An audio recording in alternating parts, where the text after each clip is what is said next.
Law enforcement agencies teamed up for a child predator sting, and in just a few days this week, they arrested 16 men who they say tried to solicit young girls for sex. Fox 4's Brandon Todd is in our Fort Worth newsroom with more on this child predator investigation. Brandon.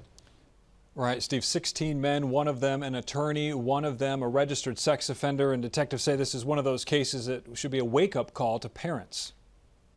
This is a picture of attorney James Heiss from his company's website. He's general counsel and risk manager for McCusker Holding Corp. And heads up the legal department.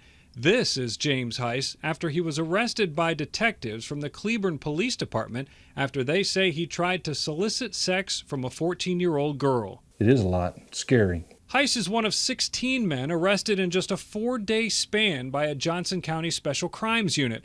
Only one was from Johnson County, the rest were from all over the Metroplex. Police say one of them, Jonathan Lever, was a registered sex offender.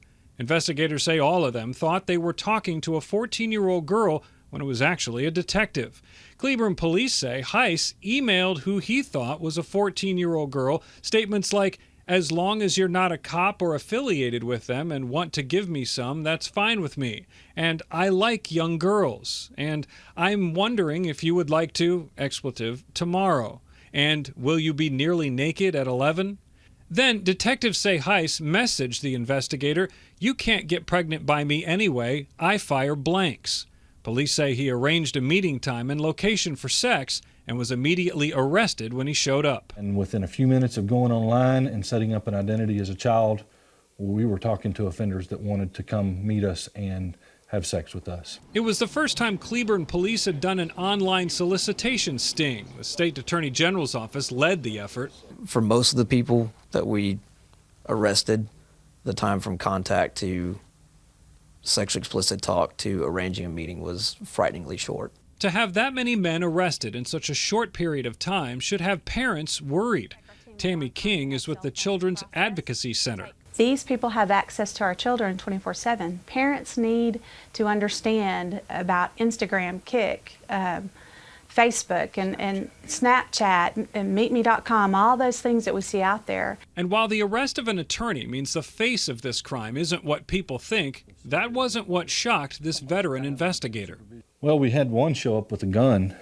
A couple showed up with drugs, but the gun really bothered me because it made me wonder, what did he have in store for this child that he was expecting to pick up? Why did he need a gun? And of course, that detective's final thought was how many more are out there. The child counselors that we talked to said parents need to get smart, need to get into those devices, get into the apps and the settings and set restrictions on those. And the counselors are saying if you are not telling your kids that they are loved, that they are needed, and that they are special, Steve, someone else will. All right, Brandon, do you have any numbers on like the number of people initially contacted and who were involved, I guess, in an initial conversation and who then were eventually arrested? Exactly. We were asking them if they could either come up with some numbers or percentages. He didn't have the numbers, but said that there were plenty of men who got to talking to the fake 14-year-old girl and bailed out after learning her age.